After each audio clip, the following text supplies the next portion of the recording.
Good morning. Is anybody there today? Where are all my leasing peeps? So, I wanted to find out if any of you guys have been canvassing in person yet. So, I have been canvassing in person since May 28th, 2020. And only in my local markets, obviously, because I just started traveling in the last few months. But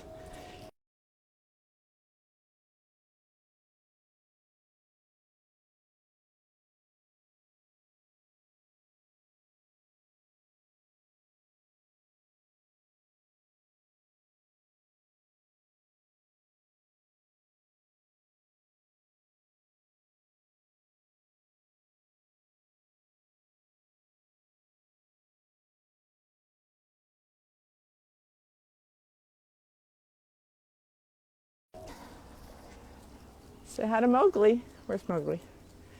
And Montgomery, Alabama, Ruston, Louisiana, definitely South Florida. And this week, I'll be canvassing in Cleveland, Ohio.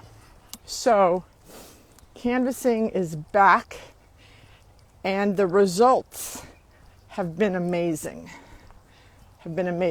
So, yesterday I got 3 phone calls about canvassing. So, I guess it's even more back than I thought it was.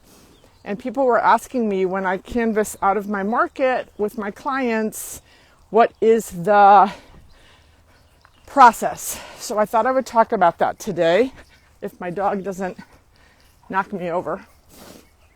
So the process is, I like to see a site plan. Oh, good morning.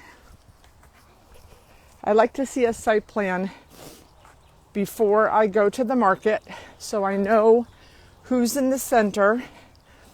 Good morning, Michael. Who's in the center? Who are the tenants? You know, is it a necessity-based strip center like I own? Is it a grocery-anchored center? Are the vacancies 8,000 square feet or 1,200 square feet? Those things are important to me as we create a strategy of what retailers we want to talk to. Canvassing is for local and regional. However, some of you saw on some of my Instagram posts when I was in Louisiana. Wow, Juan, you're up early. Good morning.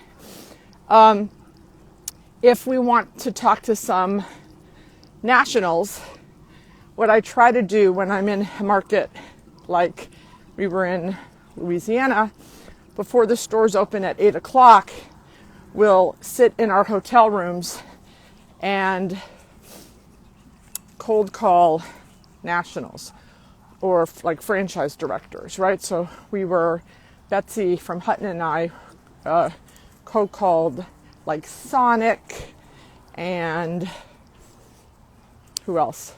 Those types of tenants. So we were looking for calling the corporate headquarters or looking at Retail Lease Track or looking at ICSC directory to get the information, because the information that she had was a little stale.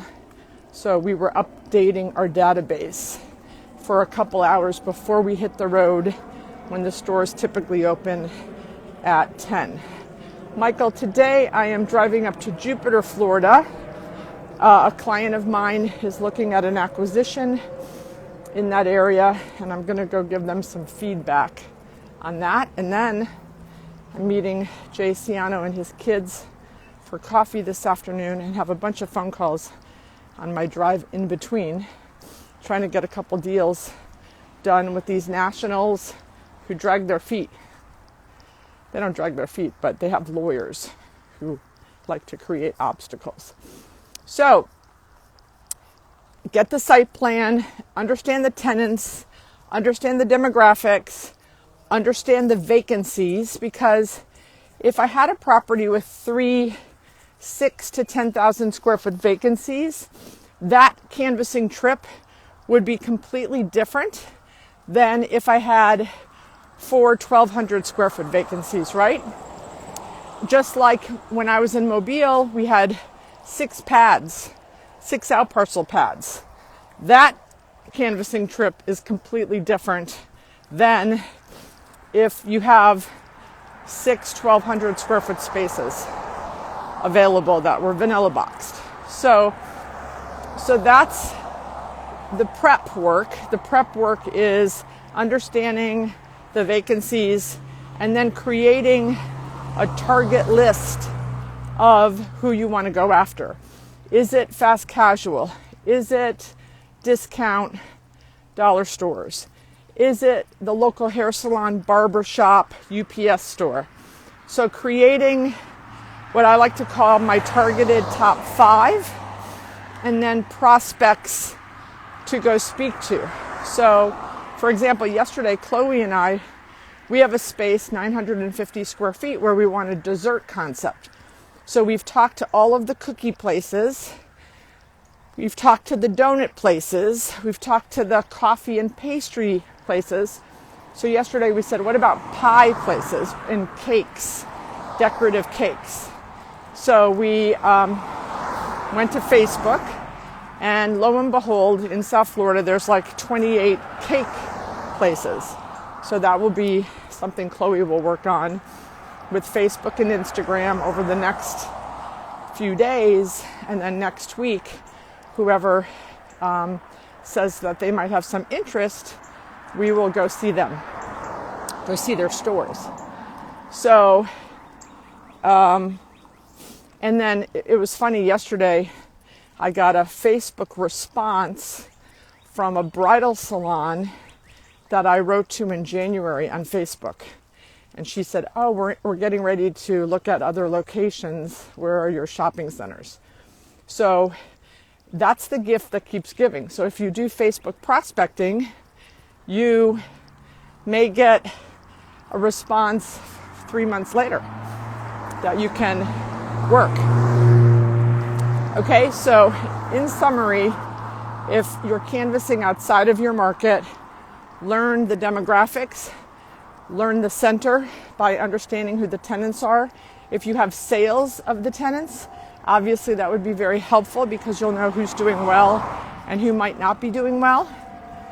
And then figuring out what the size of the vacancies are, and then creating your target list of uses. And then under your uses, go to Facebook or Yelp and create the list of the prospects you want to go after under those uses. I like to do about 3 to 5 uses and then 3 to 5 prospects under those uses.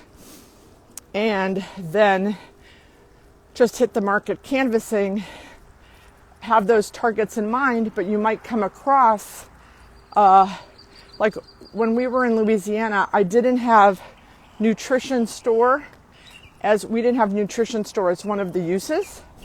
And we found this guy 5-star nutrition, and we walked in, Betsy and I walked in to the store, and it was jamming, 8 people in the store. And then we found out that they had 13 locations. So they became our top prospect for that trip. We really want to get them in there. So we're having a morning.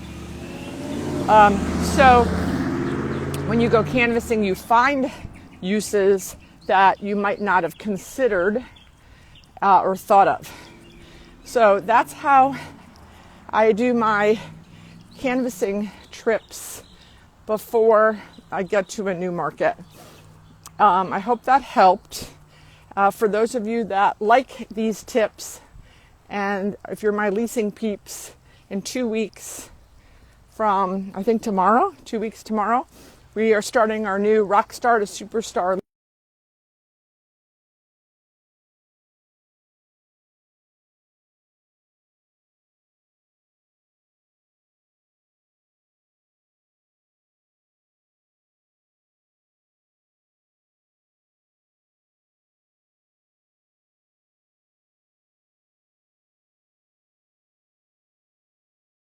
Leasing Calendar Club Challenge, like what we had done back in, I think we did it in January, where you prospect 496 people in 31 days.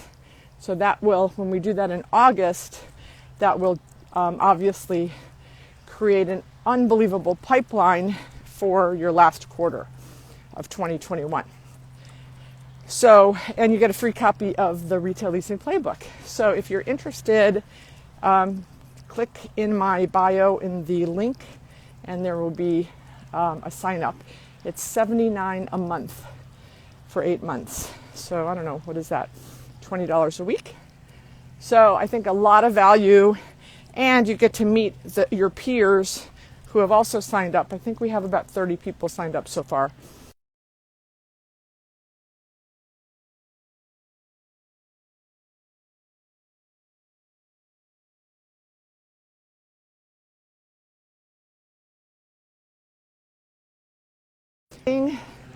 Go canvassing, cold call. One of my friends called me. She was upset she lost a deal. And I said, you're only upset because your pipeline isn't big enough. Because if you concentrate on growing your pipeline, we all lose deals. I lose deals all the time. But if your pipeline's big enough, you can kind of say next, and it's not as upsetting. So focus on growing your pipeline, and my best way of doing that is prospecting. Because if I sat around waiting for the phone to ring, I always do this in my workshops. I say, how many calls do you get a day or a week, and how many of those are qualified? And usually I get less than 1%. So then I just stare at everyone and say, why aren't you prospecting and canvassing? Because we can't wait for sign calls. Brokers are very helpful. Obviously, love brokers. I've done a lot of deals recently, actually, with residential brokers. A lot of deals. So those are my words of wisdom. I need to run in the house and get on the road. So have a great Tuesday, and go prospecting. Bye.